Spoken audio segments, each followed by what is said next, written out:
आप समझिए कि आखिरी बार नीतीश कुमार जी मंत्रिमंडल का विस्तार कर रहे हैं। अब मौका मिलने वाला नहीं है। बिहार की जनता ने 2025 में एनडीए मुक्त सरकार जो है बनाने जा रही है और इस बार हमें पूरा भरोसा है। बहरूपिये भी यहाँ आकर के इस बार छलने का प्रयास करेंगे। बिहार की जनता इस बार ठगने वाली नहीं है। लेकिन उनके सर, कैबिनेट एक्सपेंशन जिस तरीके से हुआ है चुनाव के कुछ महीनों पहले, तो हर जाति को साधने की कोशिश की गई है, आखिर क्या दिखाता है? देखिए, इससे कोई फर्क पड़ने वाला है नहीं। अब रहा होगा बीजेपी में अंदरूनी मामला रहा होगा कि भाई होना चाहिए, हुआ है मंत्रिमंडल का विस्तार।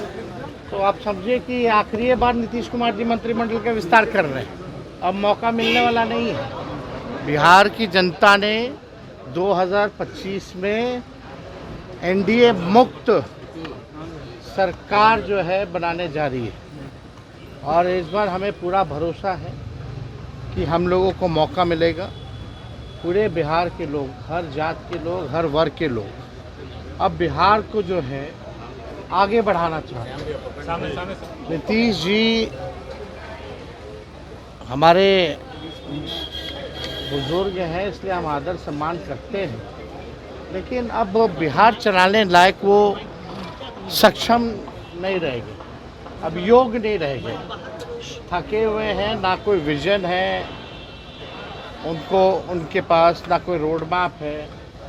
वही घसीटा फसीटा योजनाएं चला रहे हैं, जिससे बिहार के लोग जो है लगातार नीति आयोग के सूचकांक में अगर देखें, साक्षरता के मामले में बिहार सबसे फिसड्डी है। प्रति व्यक्ति आय और निवेश में बिहार सबसे फिसड्डी है। किसानों के आय में बिहार सबसे फिसड्डी है। बेरोजगारी में, महंगाई में, पलायन में, गरीबी में बिहार नंबर 1 है। 20 साल नीतीश जी को बिहार के लोगों ने मौका दिया। अब बिहार की जनता कहती है बस इस बार और नहीं। इस बार मुझे पूरा विश्वास है। हम नौजवान हैं, हमारे पास विजन है, रीज़न है और एक मौका बिहार के लोगों से चाहते हैं कि एक मौका आप दे कर के देखिए। 17 महीने में जैसे हम लोगों ने मुद्दे की राजनीति की, काम किया। 17 महीने में हम लोगों ने आईटी, स्पोर्ट्स पॉलिसी बनाई, टूरिज़्म पॉलिसी बनाई, MOU 50,000 करोड़ का कराया, मानदेय लोगों का बढ़ाया, 5 लाख नौकरियां ही नहीं बल्कि 3.5 लाख नौकरियां प्रक्रियाधीन कराई। वैसे थके हुए मुख्यमंत्री को हम लोगों ने, जो असंभव कहते थे नौकरी रोजगार के बारे में, उनसे हम लोगों ने संभव कहलवाया। गांधी मैदान से अनाउंस करवाया।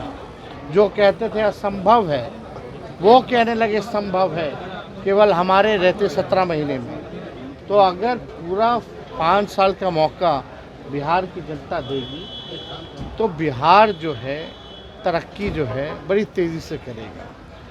नरेंद्र मोदी जी आए या कोई आए, बिहार को, बिहार का बेटा और बिहारी मिलकर के ही आगे बढ़ाएंगे।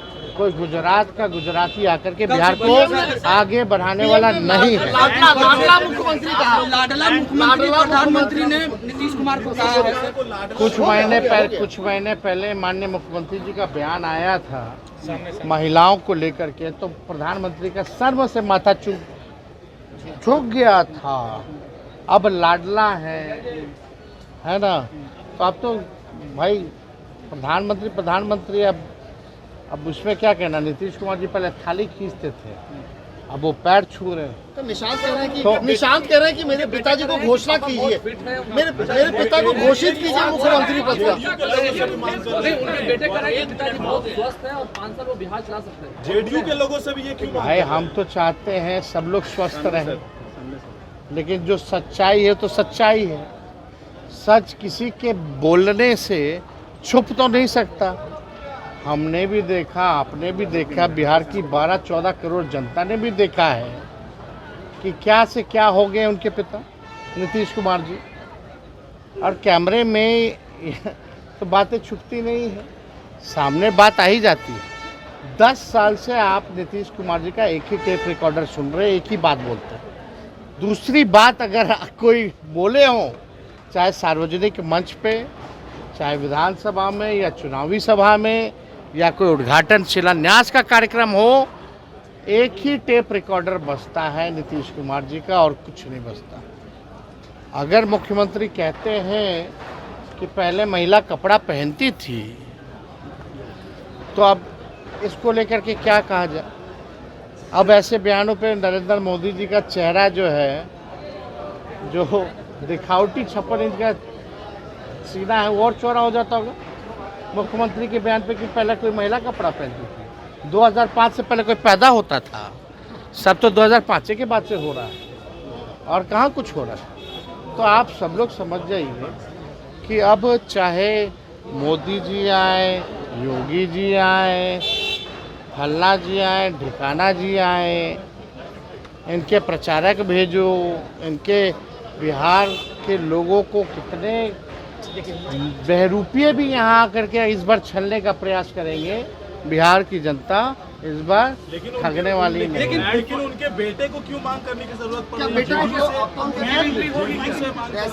विधायक कह रहे हैं देखिए, कि मच जाएगी अगर हमारी सीमा भी है ना। वो मुख्यमंत्री जी के पुत्र हैं, हमारा उनसे बचपन से रिश्ता रहा है, तो हम भी एक सीमा तक ही हम बयान दे सकते हैं। लेकिन चाहे जदयू में या भाजपा में कुछ लोग मीटिंग पे मीटिंग कर रहे हैं कि नीतीश कुमार जी के बेटे ना आए, क्योंकि संघी और भाजपाई चाहते हैं कि शरद जी की बनाई हुई पार्टी को बीजेपी हड़प ले। अगर निशांत आएंगे तो शायद शरद जी की आई हुई पार्टी शायद वो बचाने में कामयाब हो सके। इतने बहरूपिये भी यहाँ आकर के इस बार छलने का प्रयास करेंगे, बिहार की जनता इस बार ठगने वाली नहीं है। लेकिन उनके बेटे को क्यों मांग करने की जरूरत पड़ रही है? विधायक कह रहे हैं देखिए, कि मच जाएगी अगर हमारी सीमा भी है ना। वो मुख्यमंत्री जी के पुत्र हैं, हमारा उनसे बचपन से रिश्ता रहा है, तो हम भी एक सीमा तक ही हम बयान दे सकते हैं। लेकिन चाहे जदयू में या भाजपा में कुछ लोग मीटिंग पे मीटिंग कर रहे हैं कि नीतीश कुमार जी के बेटे ना आए, क्योंकि संघी और भाजपाई चाहते हैं कि शरद जी की बनाई हुई पार्टी को बीजेपी हड़प ले। अगर निशांत आएंगे तो शायद शरद जी की आई हुई पार्टी शायद वो बचाने में कामयाब हो सके। और इसी के डर से कि निशांत आए ना राजनीति में, इसलिए कुछ भाजपा जदयू के मंत्री, बड़े 2-4 नेता लोग मिल करके बैठक कर रहे हैं कि उनको आने नहीं देंगे। तो देखिए, ये तो किसी के लाने और आने से तो आने वाले नहीं है। देखिए भाई, किसी को, हमारे पिता ने हमको आज तक, हमारी माता, हमारे परिवार के लोगों ने आज तक कभी नहीं कहा कि हम राजनीति में आए। हम जब बिहार घूमने लगे तो बिहार की जनता ने और राष्ट्रीय जनता दल के कार्यकर्ताओं ने कहा कि अब आपको आना होगा, तब हम आए हैं। तो निशांत आए ना आए, ये निर्णय उनका है।